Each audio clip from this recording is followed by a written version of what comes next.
E pessoal, mais um vídeo de álgebra 2. Nos encaminhamos agora para o final da segunda parte do curso e vamos fechar então com o assunto de números complexos e raízes da unidade, tá? Tem também uma parte de equações algébricas, mas essa parte eu vou deixar só o texto porque ninguém merece aquilo.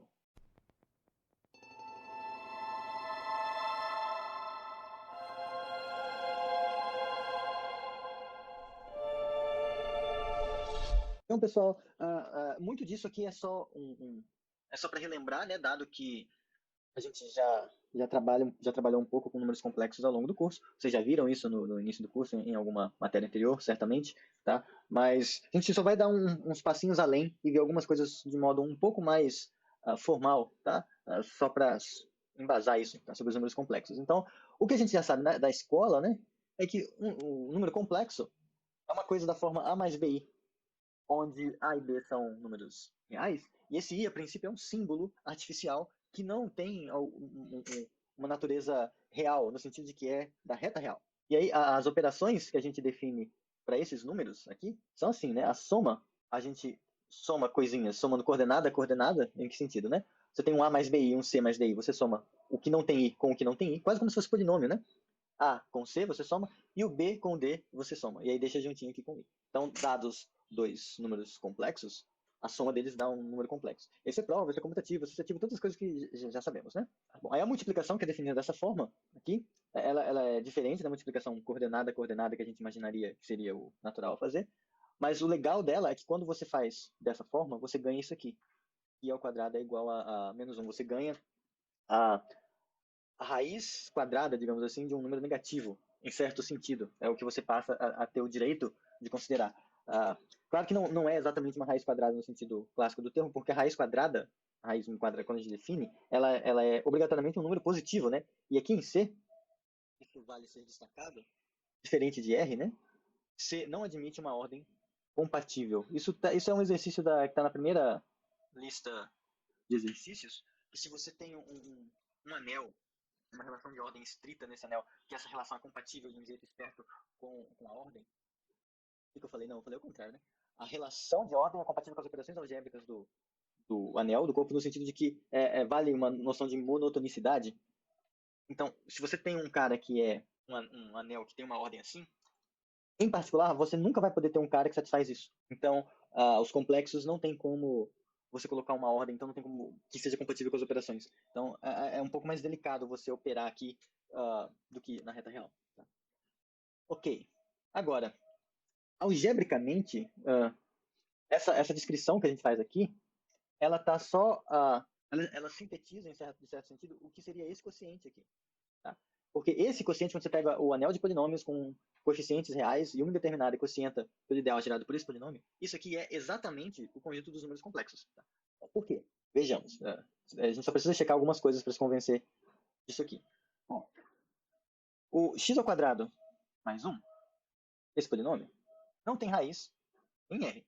Tá? Porque se tivesse, seria um número real cujo quadrado dá menos 1. Isso não pode acontecer num corpo ordenado, que é o caso da reta, então não tem raiz em R. Agora, como esse cara tem grau 2 e é mônico, ou ele tem grau 2 e R é um corpo, aquele exercício que a gente discutiu na aula, para mim é ontem, hoje é o quê? 23. Foi discutido no dia 22. A gente discutiu no dia 22 um exercício, não lembro se foi em aula ou se foi na monitoria. Agora não sei, mas nesse cenário, você não ter raiz é a mesma coisa que ser irredutível. Então, esse x ao quadrado mais 1, vou repetir aqui, x ao quadrado mais 1, é irredutível em Rx. Só que por ele ser irredutível e diferente de zero nesse cara, e isso aqui é um DIP, um domínio de ideias principais, isso dá pra gente que o ideal gerado por ele é maximal. Sendo um ideal maximal, esse negócio aqui é um corpo. Tá? Então já estamos muito bem. Agora, em particular, nota que quando você olha o x quadrado mais 1 barra, aqui dentro, isso é zero barra. Porque lembra, tudo que mora nesse ideal vira zero. Então, em particular, o x ao quadrado mais 1, a barra desse negócio é zero. Mas isso aqui diz pra gente, então, que o x barra ao quadrado é igual a menos 1 barra. Então, é como se x barra se comportasse como se fosse o i. E, de fato, se você pegar esse morfismo aqui, se de Rx nos complexos que mandam um certo polinômio em f de i, tá? Ou seja, você vai pegar o x e vai fazer ele e vai trocar ele por i. Toda a ocorrência de x num polinômio é trocada por i. Isso aqui é um morfismo de anéis cujo núcleo é exatamente o ideal gerado pelo polinômio x ao quadrado mais 1. Portanto, pelo teorema de isomorfismo, esse anel quocientado por esse ideal tem que ser isomorfo à imagem desse morfismo, mas a imagem desse morfismo é C. Tá? Então, vejam que a ideia de como fazer esse isomorfismo vem justamente daqui, tá? Porque isso diz que moralmente, vou colocar entre aspas aqui, é como se o x barra se comportasse como o i. Então, a gente quer que o x seja o i. Então, esse morfismo que a gente constrói, ele identifica o x com o i. Tá? Então, é daí que vem a intuição. Então, algebricamente, a gente já sabe o que é, o conjunto dos números complexos. Isso é muito bom. Mas, geralmente, a gente costuma ter uma intuição melhor geométrica, né? Por mais que a gente tente evitar isso, a gente é meio refém da nossa própria intuição geométrica. E aí é meio que natural você pensar assim, né? Você tem o A mais o BI. Então, aqui você tem uma coordenada real, aqui você tem uma coordenada complexa ou imaginária, que dependendo do autor ele usa. Então, meio que você está com duas dimensões aí. Você tem uma dimensão real, uma dimensão imaginária, e você faz essa identificação de pensar no número complexo A mais BI como sendo o par ordenado AB no produto cartesiano, no plano cartesiano de R com R, ou se você preferir aqui, RI, para indicar que esse aqui seria o eixo imaginário. Tá? Essa correspondência é muito boa, mas ela pode levar a gente a ter umas conclusões meio equivocadas, tá? Porque a gente está identificando os números complexos com R2. Só que R2 já tem uma história, ele já tem toda a pano de fundo que a gente não pode simplesmente ignorar, tá? E aí, às vezes, a gente, quando mistura os dois, pode se confundir. E é o que eu coloquei nesse alerta aqui. Apesar dessa identificação, esse cara e esse cara não são isomorfos como anéis, tá? Vejamos. Por quê, né? Bom, de cara, antes de eu ir para aquela outra lousa, os complexos são um corpo. O conjunto dos números complexos é o corpo dos números complexos. Você, dado um número complexo diferente de zero, você tem o inverso multiplicativo daquele cara. R2, quando você pensa nele como um anel, ele é um anel produto, né? Então, quando você faz A, B em R2, né? Aqui, vezes CD, isso aqui é, pela definição do anel produto, é o A vezes C e o B vezes D. Você faz o produto coordenada a coordenada. A soma também. A soma nos complexos se comporta como a soma no R2. O problema é que a multiplicação é diferente. Tá? Então, em particular, o R2 ele não é nem domínio por conta disso. Então, é claro que, só dessa informação, complexos é um corpo, R2 não é nem domínio, então não tem como eles serem isomorfos, porque se eles fossem, não seria corpo sem somente ser um corpo. Só que um jeito mais palpável de ver é ver na cara, assim, ver na lata o que está acontecendo. Ó, pega aqui o 1, o 0, 1 no R2. Tá? Então aqui tem a coordenada 0 no eixo x, 1 no eixo y. Então esse aqui é esse pontinho no R2, 0, 1. Esse ponto corresponde, quando a gente faz aquela identificação, esse ponto aqui é o i, é o número imaginário, o número complexo puro, assim, a origem de todo mal é o i, né? Porque 0 real mais 1 vezes i, que é a identificação que a gente faz. Aqui. Agora, se você faz esse cara vezes esse cara, usando a regra de como se multiplica em R2, isso aqui vai dar 0, 1, porque vai ser 0 vezes 0, 1 vezes 1, 0, 1. Então, esse ponto não sai do lugar se você multiplica ele com ele mesmo. Ele vezes ele, dá ele. Por outro lado, se você pega o i e multiplica por i, ou seja, você está fazendo a mesma operação com os mesmos correspondentes. Tá? Quando você faz i vezes i, não dá i, dá menos 1. Então, esse ponto, quando você multiplica por ele mesmo, ele cai para cá. Então, a multiplicação não está se comportando da mesma forma. Tá? Se você fizesse uma tábua infinita da multiplicação, você ia ver que a tábua da multiplicação desse cara é diferente da tábua da multiplicação desse. Então, eles não são isomorfos. Tá? Bom, mas então, essa interpretação geométrica que a gente faz dos números complexos só serve para soma. Você pode pensar não, não é exatamente assim. Há como interpretar a multiplicação nos complexos geometricamente, vendo a coisa acontecendo em R2, só que de um jeito um pouco mais sofisticado, tá? Você usa para isso a notação de Euler, ou a ideia de como fala, coordenadas polares. Essencialmente é isso. Porque, veja, uma vez que você tem pega aqui um zzinho complexo, tá? Esse z é um a mais bi que eu coloquei aqui, ó. Aqui está ele. Quando você faz as projeções ortogonais, digamos assim, aqui você vai ter a coordenada A, aqui você vai ter a coordenada B. Isso dá para você um triângulo retângulo, por exemplo. E aí você tem aqui e aí forma esse ângulo θ. A norma desse z, e aqui eu estou pensando na norma no sentido da geometria analítica mesmo, na norma desse vetor. Qual que seria a norma do AB, né? Você define ela assim. Então você empresta essa noção de norma da própria geometria analítica para dizer que vai ser a norma do número complexo z E aí vai dar exatamente essa distância. E aí, pelo que a gente já sabe de trigonometria, isso aqui vai dizer pra gente que o seno desse ângulo é o cateto oposto. Isso, é o cateto oposto aqui. É o cateto oposto dividido pela hipotenusa. E o cosseno é o cateto adjacente ao ângulo dividido pela hipotenusa desse triângulo retângulo. Então, veja só. Aqui, a gente está com essas expressões envolvendo seno de θ, B e a norma de Z. Aqui, cosseno de θ, A e norma de Z. E o próprio Z é dado em termos de A e B. E I, claro. Mas então, se a gente isola A e B, aqui a gente deixa só o B e aqui a gente deixa só o A, a gente chega nessa expressão aqui. Tá? Que é uma expressão que chama, em coordenadas polares. Você tem esse número real maior ou igual que zero, que é a norma de Z. E aí, esse ângulo que aparece aqui, o pessoal costuma chamar de argumento. É o argumento do número complexo. Tá? E essa expressão você obtém justamente quando você substitui A. Aqui, ó, você tem B é igual a seno de θ vezes norma de Z. Isso aqui te diz que A é igual a cosseno de θ vezes norma de Z. Quando você pega esse valor de A e esse valor de B aqui e substitui nessa expressão, que é a que definiu o Z, você vai poder deixar a norma de Z em evidência e vai sobrar isso aqui. E aí você chegou na forma polar do número complexo. Isso aqui também chama de notação de Euler, mas a notação de Euler é uma coisa um pouco mais específica. Mas a gente chega lá. Aqui, então, uma coisa que é importante observar é que essa norma que aparece nessa expressão, esse número real maior ou igual que zero, ele é único. Tá? Se você pensa no procedimento que você faz para encontrar essa norma, encontrar esse θ e encontrar esse θ, você vai perceber que a norma tem que ser única. O θ não. O θ, esse θ que está aqui, como a cosseno e seno são periódicos, você pode ter variações de múltiplos de 2π. Então, enquanto a norma é única, o argumento ele é único módulo 2π. Tá? É isso que está nessa lousa aqui que eu fiz. Ó.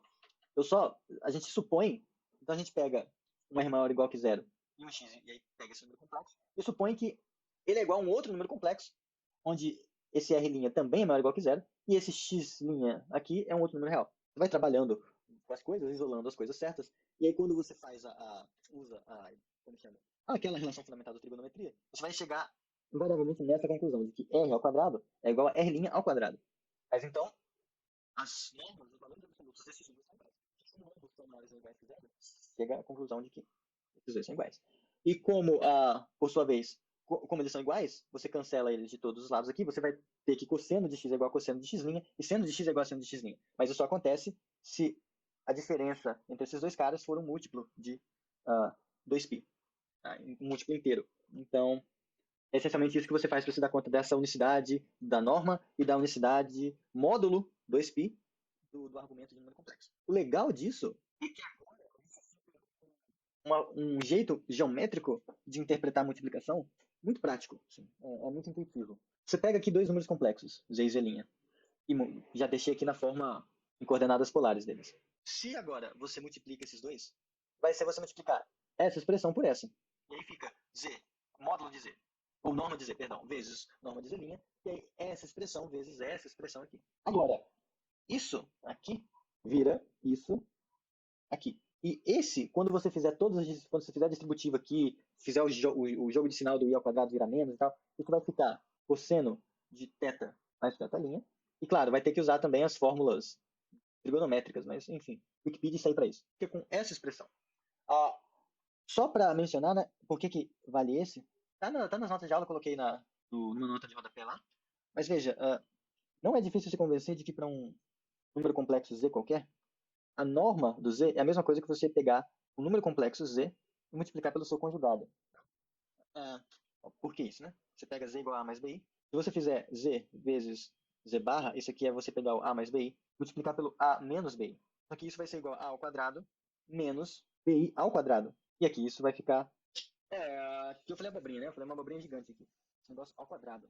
Tá. Porque aí você chega nisso aqui, vai ficar a ao quadrado mais b ao quadrado. E, portanto, isso aqui é o quadrado da norma. Agora, se você tem isso, você sabe disso, conclusão aqui. Se você faz z vezes z', a norma de z vezes a norma de z' ao quadrado, isso aqui é a norma de z ao quadrado vezes a norma de z' ao quadrado.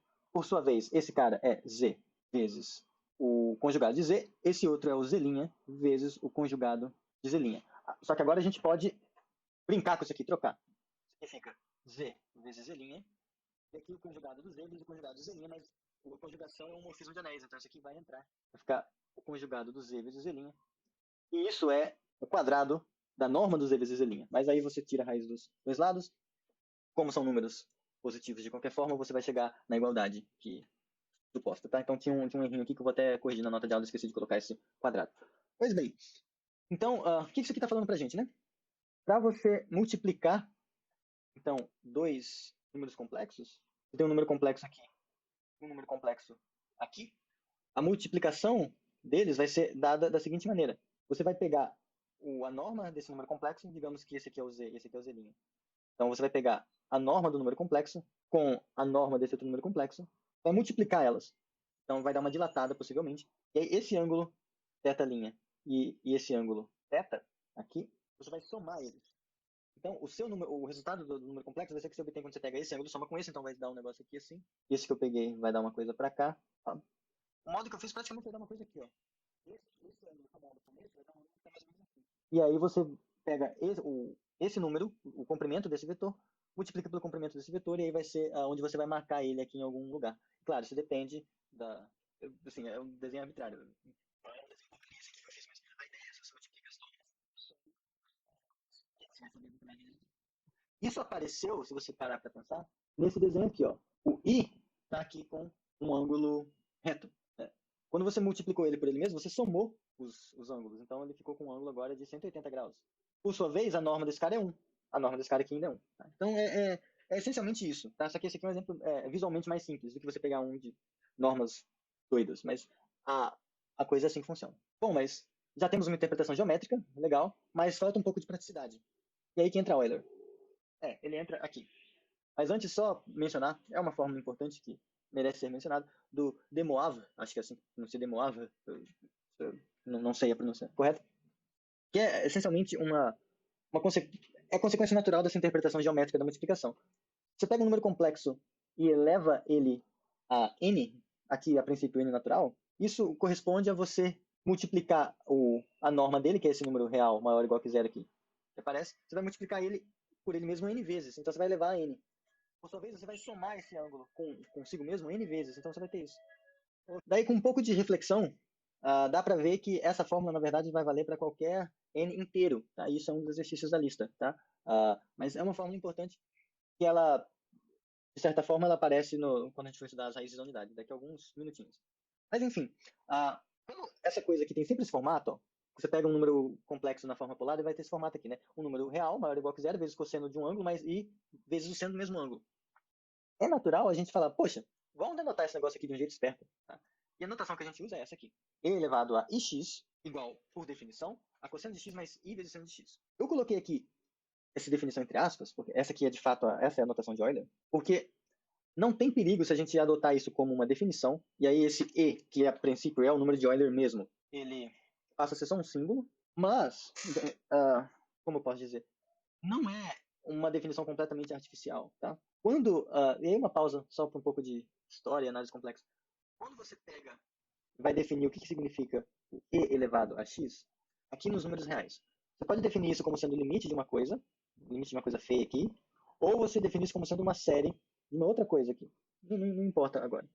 E aí, nessa série ou nesse limite, o x ele aparece como parâmetro, e esse x é um número real. Acontece que quando você está... E aí esse e a gente interpreta como se fosse o próprio número de Euler mesmo. Acontece que se a gente troca nessa definição via limite, ou nessa definição via série, a gente troca esse x real por um z complexo, também passa a fazer sentido essas expressões. O que eu quero dizer com isso? Prova-se com recursos de análise complexa, quando você faz o limite correspondente da expressão trocando o x real por um z complexo. Isso vai te dar um número complexo, vai convergir, né, o termo correto, e a mesma coisa com a série. Então você passa a ter direito de falar de e elevado a z para um z complexo. Então, a princípio, isso aqui é real, mas a gente consegue estender a definição da exponenciação para números complexos. E aí, uma vez que você sabe falar de exponenciação com um expoente complexo, aí faz sentido você perguntar, mas o que é se eu pegar e elevado a x? E aí, de fato, uma vez que você já tem essa definição, você prova, aí a igualdade já não é por definição, você prova essa igualdade, que isso vai ser igual ao cosseno de x mais i seno de x. prova-se isso, tá? Tem um esboço de prova nas notas de aula, mas assim, não é escopo da disciplina estudar análise complexa, ou coisas do tipo. Então, só para mencionar que, embora aqui eu esteja colocando que é uma definição, que a princípio ela pode ser completamente artificial, nada impede isso, essa definição ela tem um respaldo maior na big picture, quando você olha a coisa de fora, ela faz sentido dentro do contexto de exponenciação, só que complexa. Então, é possível você interpretar isso sem ser uma definição, tá? Isso ser uma igualdade que se prova, mas não faz parte do curso. Bom, mas então, uma vez que a gente tá com essa definição, aqui a gente simplifica a notação, né? E aí um número complexo passa a ser denotado, pode ser denotado assim, é a norma dele, vezes e elevado a x, onde o módulo, onde a norma, perdão, que aparece aqui, que é esse número real maior ou igual a zero, ela é única.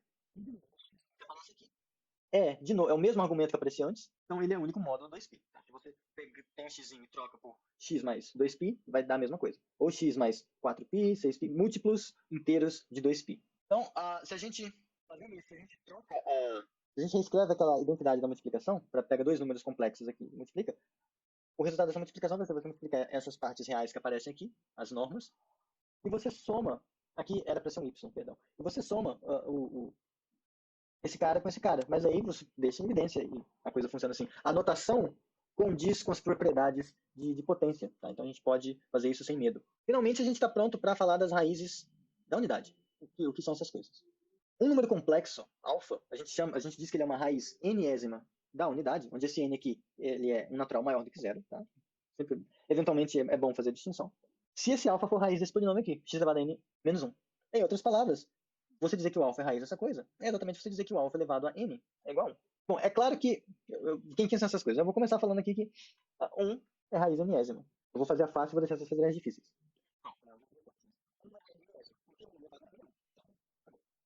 Mas são as outras, né? Que outras raízes enésimas da unidade a gente tem para um n fixado? Bom, ora, se a gente pega, então, um número complexo r, e, i, x, raiz enésima da unidade, isso significa que, quando você faz ele elevado a n, isso aqui tem que ser igual a 1. É exatamente isso. Então, eu tive que pausar porque começou a martelada, e aí eu não lembro onde eu parei. Mas então, se a gente tem isso aqui, então isso aqui fica Rn e elevado a Inx igual a 1. Tá? Simplesmente aplicando o de Moivre.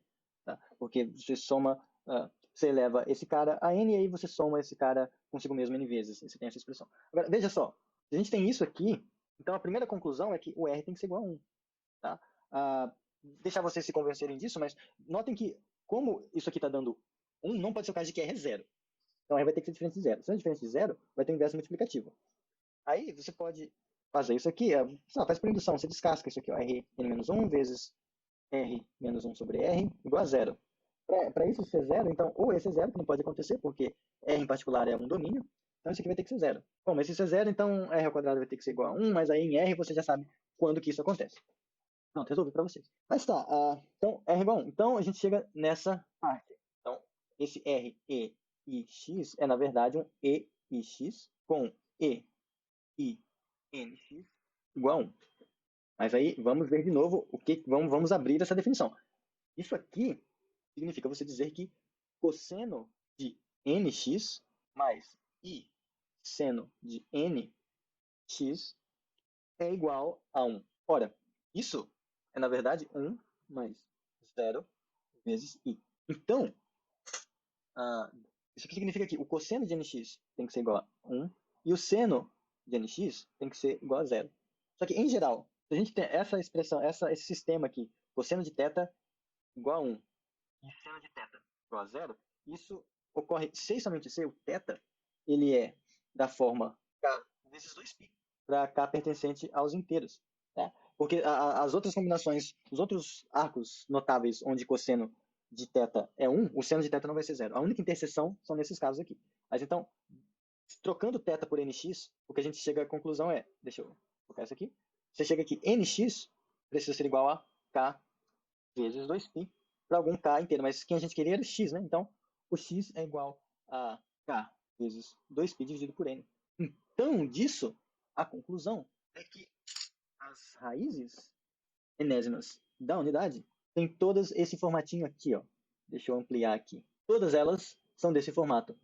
A gente já descobriu que a norma tem que ser 1, e a gente descobriu agora qual é o formato do argumento. O argumento tem que ter essa cara, 2kπ sobre n, para k pertencente a z. Só que, mais do que isso, né? A princípio, isso pode levar a gente a achar que esse mesmo polinômio, x elevado a n-1, ele tem, você poderia achar que ele tem infinitas raízes, né? Porque você tem infinitos k's inteiros. Mas acontece que o que a gente vai ter é isso aqui, ó. Você vai ter o e elevado a 2 vezes 0π sobre n, que é igual a e elevado a 0, que é igual a 1. Aí depois você vai ter o e elevado a 2π sobre n. Depois você vai ter o e elevado a, que aqui multiplicou por 1, né? Depois você vai ter o 2 vezes 2 π sobre n. O e elevado a 2 vezes 3 π sobre n.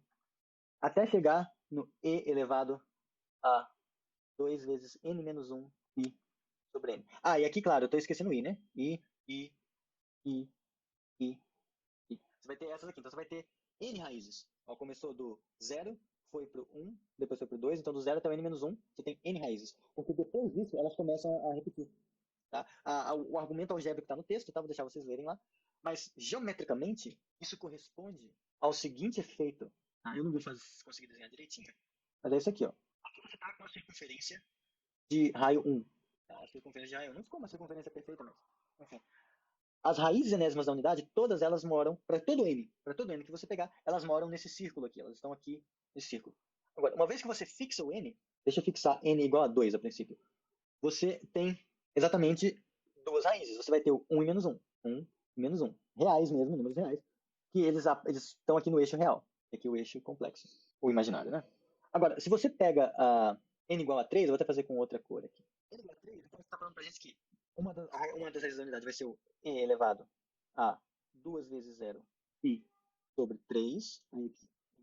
Aí depois e elevado a 2 vezes 1 π sobre 3 i. E depois e elevado a 2 vezes 2 π sobre 3 i.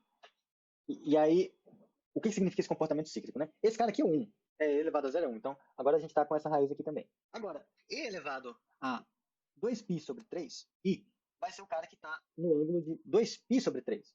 Então, veja. π sobre 3 é mais ou menos... Vamos ver. Vamos dividir o π em 3 pedaços. Então, esse cara está aqui. Mais ou menos. Esse aqui é 1, esse aqui é o e 2πi sobre 3. Agora, deixa eu cortar essa outra fatia aqui em 3 pedaços mais ou menos iguais. A próxima raiz vai estar no e 4π sobre 3. Então, 1π sobre 3, 2π sobre 3, 3π sobre 3, 4π sobre 3. Aqui. Agora, a mágica que acontece é essa aqui, ó. Se a gente quiser ligar esses pontos, o senhor não gosta de fazer algumas coisas. Ele não alinha muito bem. Vai ter que ser na mão. Então, isso que aparece aqui é um polígono regular de 3 lados inscrito no círculo. Então, o que você obtém é todos esses ângulos aqui são iguais, os lados têm a mesma medida.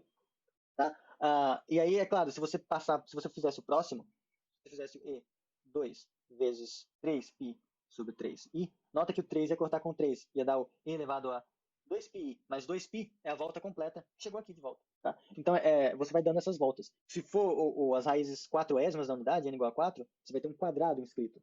Se for 5, você vai ter o pentágono inscrito. E esse comportamento cíclico, ele reflete essa simetria que você obtém quando você está percorrendo o círculo. Tá? Então, há quem ache isso bonito. Tá?